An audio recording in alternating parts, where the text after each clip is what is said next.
as you know, we as society, we've encouraged women to go be these boss babes or whatever you want to call it, hustle, blah, blah, blah. I read somewhere there's like 40% of households in America today, either the wife or, woman is either making the same amount of money or is the predominant breadwinner. And yet all the other things haven't been taken off her plate that previously, generations ago, the women have kind of inherited that responsibility. So I just think there's a variety of things that we as a society we're a part of this shift, but we don't talk about it enough. And so with me having a career that I love and that I want to continue to grow, I felt like I was having to choose between, do I grow my business or do I grow a family?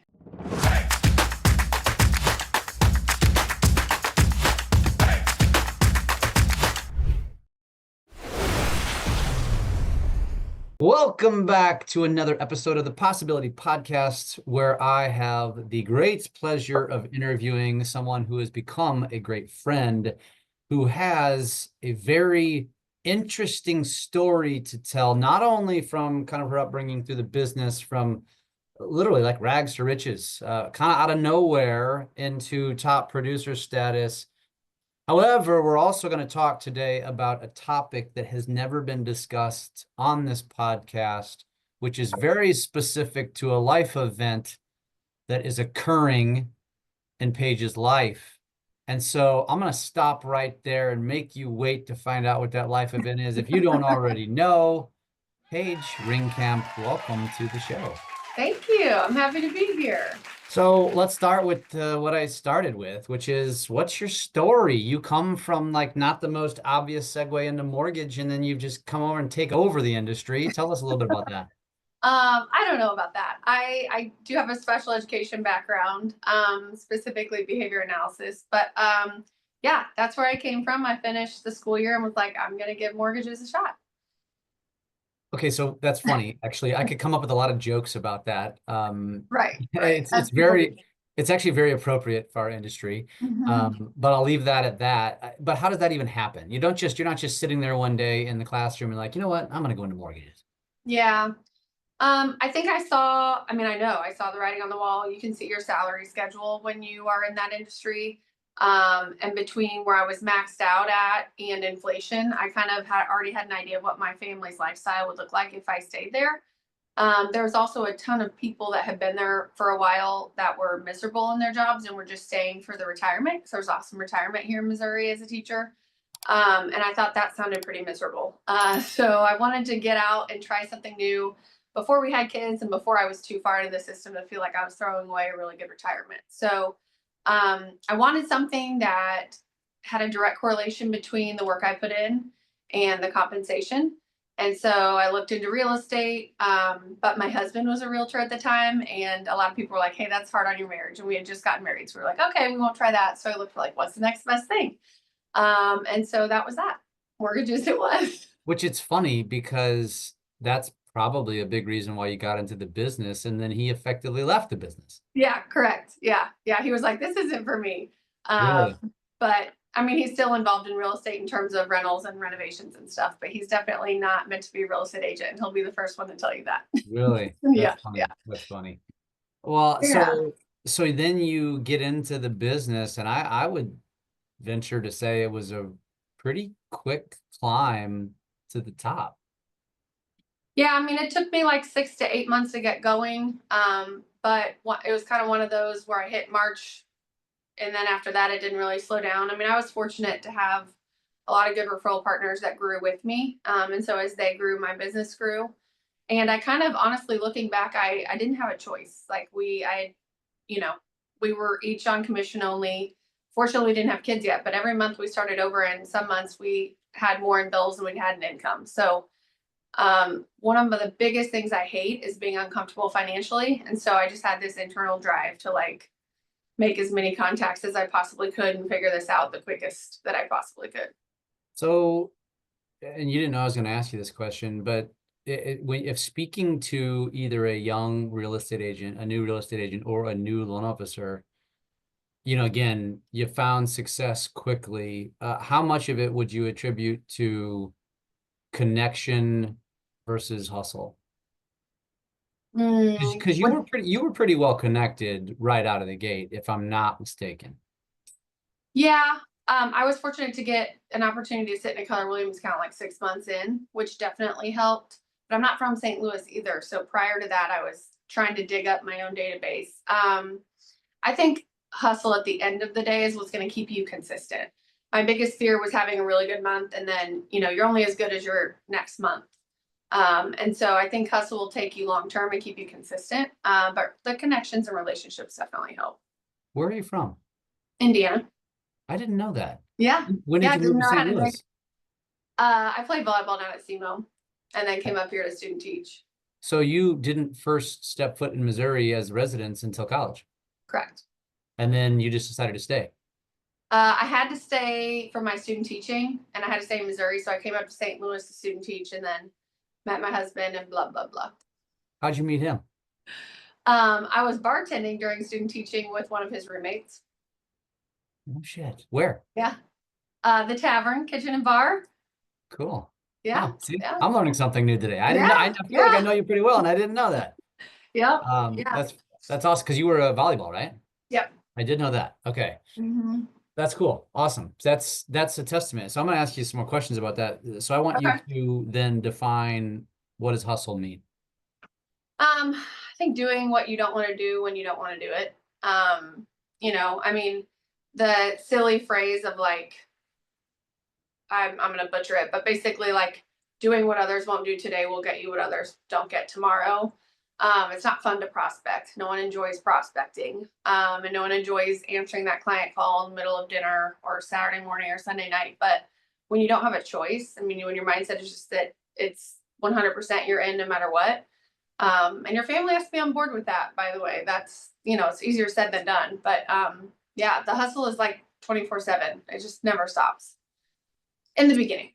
So yeah, and I understand what it means in one light. Well, two of those lights actually. The last two, which are obviously accessibility. You've got Mhm. to be willing to be neurotically accessible, which means nights, weekends, all the goofy things, interrupting family time, which also means your family's got to be on board. So there's some level Mhm. of training your family. I understand that because been there, done that. Yeah. Yeah, absolutely. But on the front end of it, doing the things that you don't want to do when you don't want to do it. Give me an example of one or two things.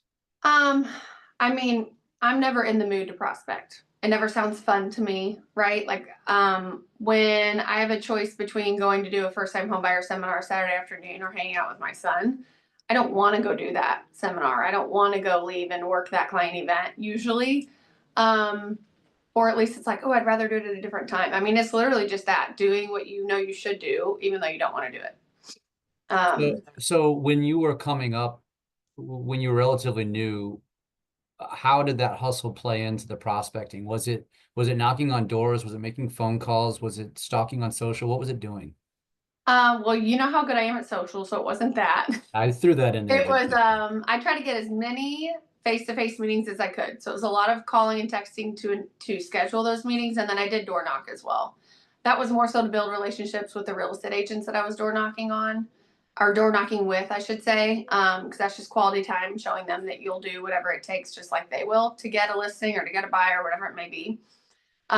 So I did door knocking if it was with an agent for one of their listings or something like that, but most of it was just as many one-to-one meetings I could get. And was that door knocking, so to speak, at real estate offices, or was it more just cold calling?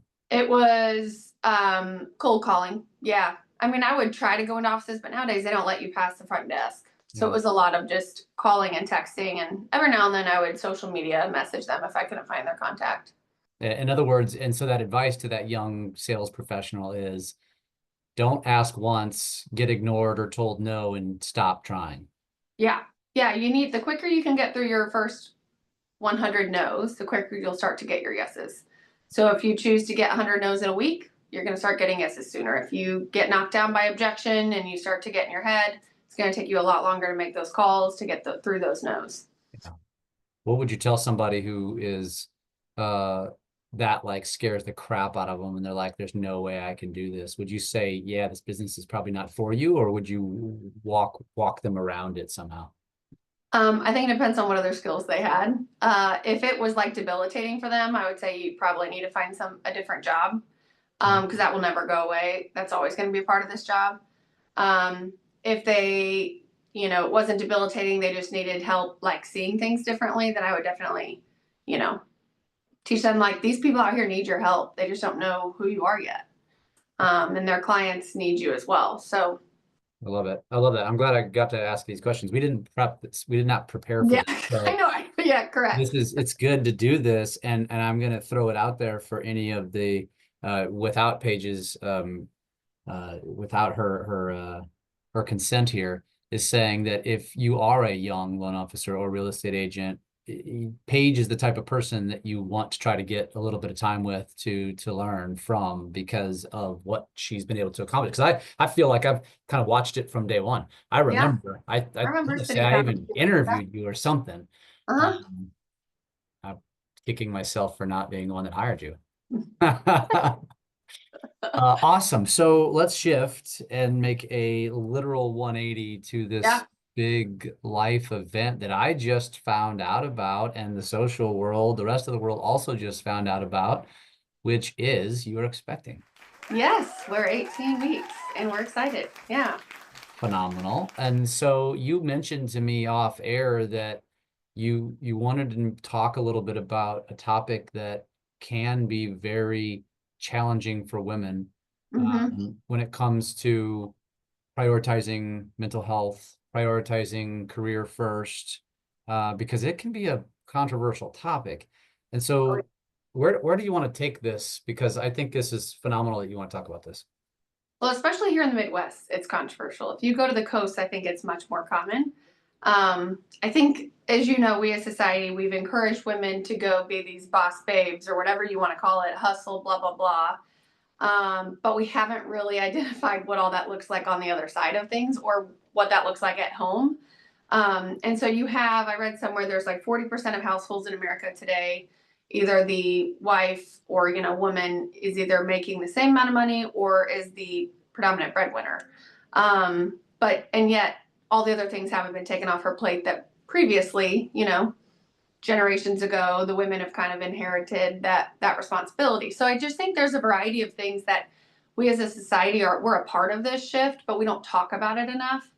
And so with me having a career that I love and that I want to continue to grow, I felt like I was having to choose between do I grow my business or do I grow a family? And I just didn't feel like that was fair. And so I started to dive into other options, of which were not very accepted in Missouri.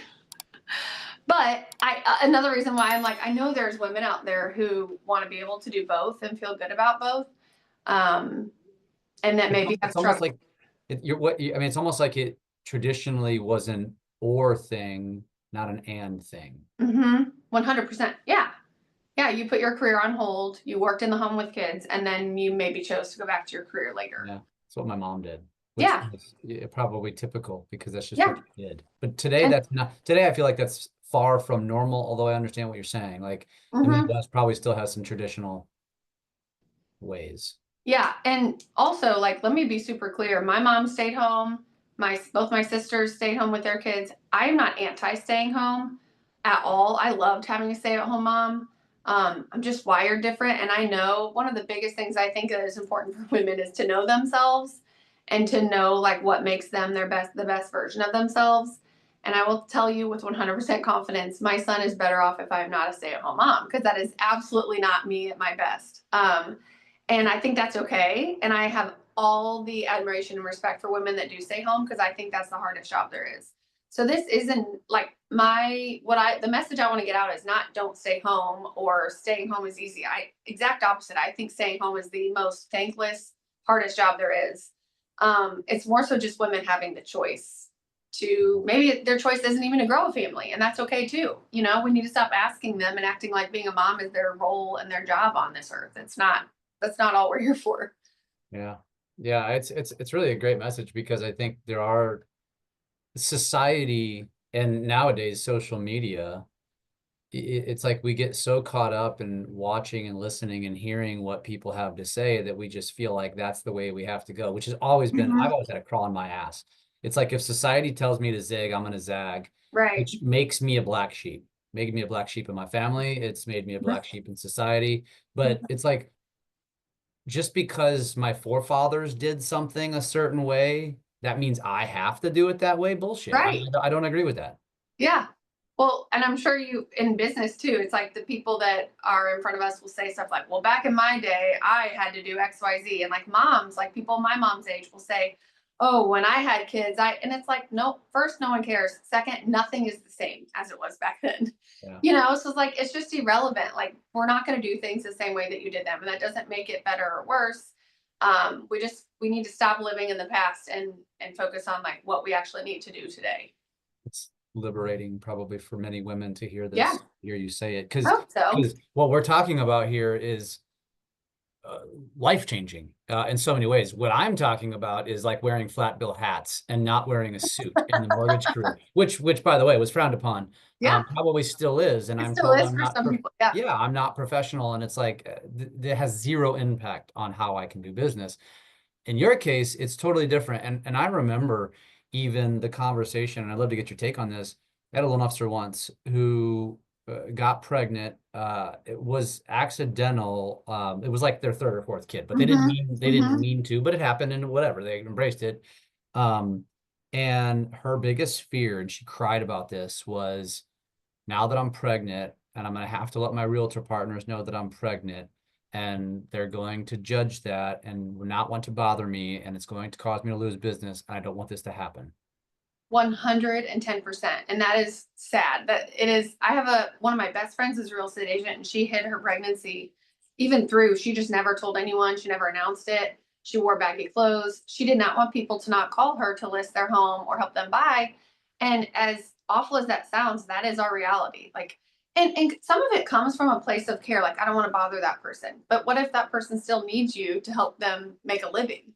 And so that's one of those tough parts of our industry too, is that a lot of us are, one-stop shop. Like, if you don't have a teammate to call, how do you support that person? But yeah, I mean, it's a reason why it, took me a while to announce this pregnancy. There's a variety of reasons, but yeah, you fear people either not thinking that you are going to put your career first and that you're not going to put their clients first. You fear that people don't want to bother you. You fear that people think like, well, she's going to be mentally checked out. Yeah, there's tons of, opinions out there that could potentially hurt you and your business.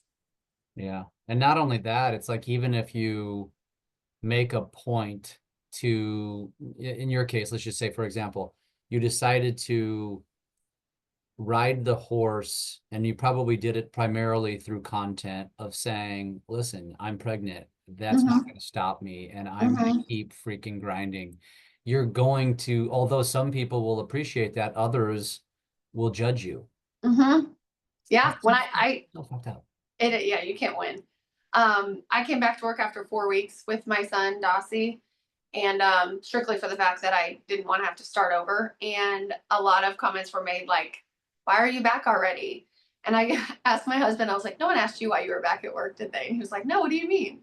And although that probably was a harmless question, coming from someone that was a new mom that was already struggling with anxiety about coming back to work and wondering if I should or shouldn't be back to work or not, blah, blah, blah. Those kind of simple questions can make you feel like you're doing something wrong and like you don't know how to be a mom. And, it's just people kind of passive aggressively asking questions to make you sure that where they stand. It's like the breastfeeding conversation as well. Remember that one all too well too. And so many women are so judged when you just like, I don't want to do it. And then like, it's almost like forced. There's so much pressure put on you by the people that firmly believe in it to a detriment. It's terrible. Yeah.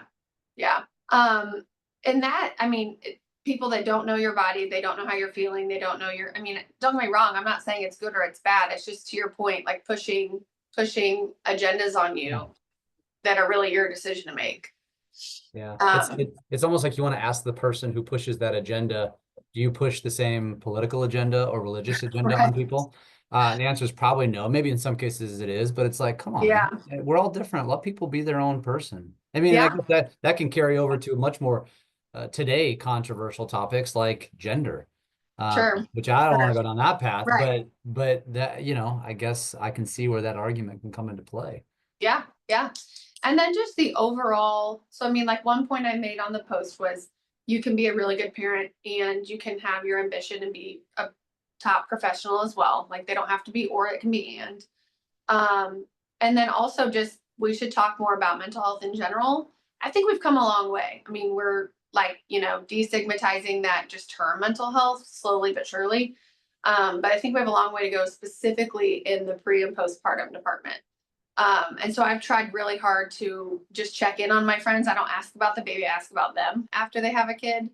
And probably during the pregnancy too, because there's such thing as prepartum, anxiety and depression. And it can be debilitating. And the hardest part is like me, as I was a first time mom, I didn't want to admit a lot of what I was thinking and feeling because I was afraid that people were going to think I couldn't be a mom or I wasn't a good mom or I wasn't fit to be a mom or, you have you're not in the right mindset to work through those things by yourself. And so, I was open about some of it, but a lot of it was like, I couldn't even articulate what I was feeling. I was just so, out of I just wasn't I wasn't chemically balanced.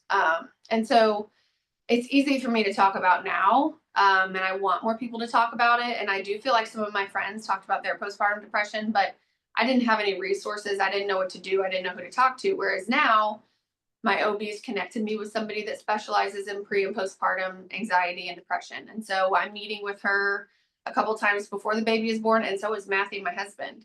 He comes right before the baby is born to learn like what to look for, how he can help. Because as you probably know, a lot of it right after the baby's born, the dad's like, I don't know how to help. I can't breastfeed the baby. I can't, make her physically recover quicker. So I think a lot of the issue too is just a lack of education on, hey, if the mom is experiencing XYZ, here are some things you can do to help. So I'm excited just to have that resource in place. And I'm definitely going to be sharing her info after a couple of sessions to make sure that people know that resource is in place as well. I love that. I love that. So what would be your advice to someone who's struggling with this topic specifically as it relates to getting pregnant? So in other words, maybe if they're newly married or in a very long-term relationship and they also really want to succeed in their career and don't want too long of a speed bump. What's your advice to them? Well, it's not common in the Midwest, but you don't have to be the one to carry the baby. There's all different ways you can grow a family. You can adopt. You can have what what is called a gestational carrier, which is both you and your husband, but it's a surrogate. We call them surrogates, but technically it's gestational since it's both you and your husband. And that is the alternative method that we tried initially. We had 2 miscarriages with her, and that's where a lot of the judgment comes in terms of, I'm choosing my career over carrying the baby. A variety of judgments were passed, and opinions shared. Or I'm sure assumption of vanity. Correct. Yeah. Oh, yeah, for sure. For sure. And so, you can adopt, you can have a surrogate or / gestational carrier. You don't have to grow your family if it's not really something that you and your partner want to do. I mean, I'm always an open book. I'm more than happy to talk to anybody about any of that, but it wasn't until I started expressing my want to grow a family, but my concern for my own career, my mental and physical health, that I knew this was even an option, that you could utilize this, a gestational carrier and it still be your DNA. Expensive, isn't it? So it doesn't have to be. So here's the thing. That's what a lot of people think. And IVF in general is expensive. Okay. But there are like some insurances cover it. And there are also payment plans. So the way that I present it is like, hey, you go to Lake of the Ozarks. There are plenty of people with boats on that water that are financed. You can help yourself finance growing your family. I mean, you don't have to, but if it's something you really, really want to do, I mean, people nowadays spend the money in a variety of ways. You don't have to be making millions to pay for this. There's payment plans. And that's at the fertility clinic in general. Like if you just need help getting pregnant, they have financing options there too. I'm not saying it's cheap, but if you are focusing on your career and it's something you want to do, then to me, it's worth it. Yeah. I mean, it could be the difference in taking the time off versus not in terms of income. Yeah. Especially Yeah. if you're in a sales career where you earn commission. Mm-hmm. Yeah. That's how I kind of looked at it too. Like, even though that didn't work out for us, that was my thought process of like, I'm not going to have the physical recovery. I'm not going to have the mental health recovery, and obviously you still have a newborn at home, but I wasn't the one physically going through it all. Now, if Matt listens to this and he says, "Well, I heard the analogy about the boat at the Lake of the Ozarks. Now I'm going to use that against you. You get to get the boats to He like." looks at boats every day. Don't even get him started. Yeah, he would love that. Hey, well, he's got a place to stay at my place. He can come down. Yeah. Whenever you're rearing your ugly head and you're in a bad mood, just tell him he can come stay with Right. Okay. me. I'll do that. So how would you wrap this up? Did we miss anything to discuss about this, or do you think we kind of covered it? I feel like we covered it. I mean, at the end of the day, and well, one important thing is too is like this isn't an anti men thing. In my post, I mentioned how Matthew was like a true partner in all this. This is just a societal issue that we need to all be more aware of and focus on and work together on. And I think at the end of the day, I want women to know there are alternative ways to grow a family. If you choose to grow a family, you don't have to just because that's what everyone does. And that's okay. And it's okay to be career oriented and have ambition, and that you should feel no shame for that. Um, and also, infertility is the worst. And I do feel like we've come a long way in helping people discuss that and have resources. But I think there's still a long way to go. So, I feel like the millennial generation probably struggles with this the most because they're on the divide. Gen X, my generation, it was more tradition, by and large. And then millennial probably mhm. struggles with this. And then I feel like Gen Z is kind of just flipping a middle finger to society and to societal Yeah, traditions in general. yeah, Like, we're not going to college because yeah, my generation was like, you just went to college. Now right. it's like, why? Yeah, Unless I'm going for especially. And I think marriage, babies, I mean, hell, we can go deeper, gender, all the things, now are all on the table. Um, yeah, I think that generation really doesn't give a shit about tradition. yeah. And good for them, Yeah, honestly. yeah, Good for them. yeah. Because Um, they want it to struggle with these, almost like societal pressures that really shouldn't exist. they shouldn't. And maybe there's a little bit of, like, well, just don't care what other people think. But that's easier said than done, especially when it's your family members, your good friends, the doctor. Like even the doctors in the Midwest really challenged my decision and really questioned over and over again. And I don't think it was them trying to talk me out of it. It was strictly we've never done this before for this reason. We've never had a gestational carrier because of mental health or career. We've had it because you can't physically carry. And so that just takes me to the point of like your mental health is just as important as your physical health. And had I struggled physically after having that baby, you wouldn't be asking me anything.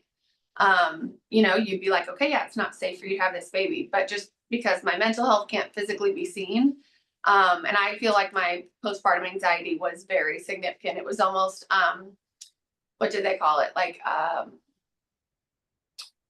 kind of paranoia, but also just like, I mean, I thought every time we were going to get in the car, every time we got in the car to take him to the doctor, we were going to die. Every time Matt left, he wasn't going to come back. It was just very, very irrational, but at the time it felt very real. Every time I walked on the stairs, I pictured myself dropping the baby. It just like stuff that's just not typical of me. And it lasted for a long time. Really. And it's okay to talk about it now, but at the time I was like, I can't tell people or they're going to think I'm crazy. Yeah. And that's just not the way it should be. So, Wow. So if somebody is listening to all this and they're just like, man, I need a little bit more of Paige in my life.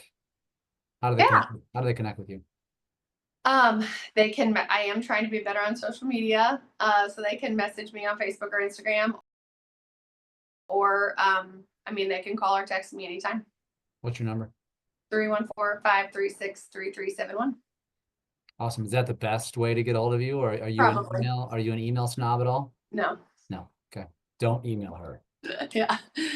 Yeah, but seriously, anything regarding this, I'd be happy to help because there's not enough people talking about it. So I appreciate you letting me come on here to talk about it. Nah, this is awesome. I'm really glad we did this. It's actually two great conversations with two great pieces of advice that Yeah. a lot of people need to hear. So Yeah. I appreciate you. I am a big fan and going to be rooting for you guys. So happy for you guys. It's going to be fun to watch. I'm glad to see you putting it all out on social, Yeah. which tells me you do have it in you.